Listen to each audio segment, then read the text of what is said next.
ഭൂഗർഭ ജലസ്രോതസ്സുകൾ വരും തലമുറയ്ക്കായി കൂടി സംരക്ഷിക്കപ്പെടണമെന്ന് ഹൈക്കോടതി.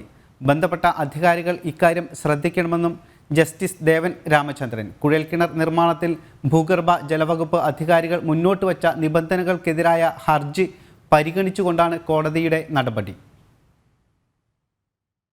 ഭൂഗർഭജല സ്രോതസ്സുകൾ വരും തലമുറയ്ക്ക് വേണ്ടി സംരക്ഷിക്കുവാനായി നിയന്ത്രണങ്ങൾ കർശനമായി പാലിക്കപ്പെടണമെന്നാണ് ഹൈക്കോടതി ബന്ധപ്പെട്ട അധികാരികൾക്ക് നൽകിയ നിർദ്ദേശം. കുഴൽക്കിണർ നിർമ്മാണത്തിൽ ഭൂഗർഭജല വകുപ്പ് അധികാരികൾ മുന്നോട്ട് വെച്ച നിബന്ധനകൾക്കെതിരായ ഹർജി പരിഗണിച്ചുകൊണ്ടാണ് ഹൈക്കോടതിയുടെ നടപടി. ഭൂഗർഭജലത്തിന്റെ അനിയന്ത്രിത ഉപയോഗം പരിസ്ഥിതിയുടെ സന്തുലിതാവസ്ഥയെ തന്നെ സാരമായി ബാധിക്കും. അതിനാൽ വരും തലമുറയ്ക്കായി ഭൂഗർഭജല സ്രോതസ്സുകൾ സംരക്ഷിക്കപ്പെടണമെന്നും ജസ്റ്റിസ് ദേവൻ രാമചന്ദ്രൻ അഭിപ്രായപ്പെട്ടു. ഗാർഹിക ആവശ്യങ്ങൾക്കായി കുഴൽക്കിണർ നിർമ്മിക്കാൻ ഹർജിക്കാരന് ആദ്യഘട്ടത്തിൽ NOC ലഭിച്ചെങ്കിലും പിന്നീട് ഇതിനെതിരെ മറ്റു വീട്ടുകാർ അപ്പീൽ നൽകി. തുടർന്ന് കർശന നിബന്ധനകൾ ബന്ധപ്പെട്ട ഉദ്യോഗസ്ഥർ മുന്നോട്ട് വെച്ചതോടെയാണ് ഇയാൾ ഹൈക്കോടതിയെ സമീപിച്ചത്. ബഹുനില കെട്ടിടത്തിന്റെ നിർമ്മാണോദ്ദേശവും കുഴൽക്കിണർ ഉപയോഗിച്ചെടുക്കുന്ന വെള്ളത്തിന്റെ പരിധിയോ ഹർജിക്കാരൻ സമർപ്പിച്ചിരുന്നില്ലെന്നായിരുന്നു ഭൂഗർഭജല വകുപ്പ് ഉദ്യോഗസ്ഥർ കോടതിയെ അറിയിച്ചത്. അതേസമയം കെട്ടിടത്തിന്റെ നിർമ്മാണം ഏതു വിധത്തിലാണെന്ന് ഹർജിക്കാരൻ വെളിപ്പെടുത്തിയില്ലെന്നും വൻകിട പദ്ധതിയുടെ ഭാഗമായിട്ടുള്ള നിർമ്മാണ പ്രവർത്തനങ്ങളാണെന്ന് വകുപ്പ് ഉദ്യോഗസ്ഥർ തെറ്റിദ്ധരിച്ചാണ് കൂടുതൽ ഉപാധികൾ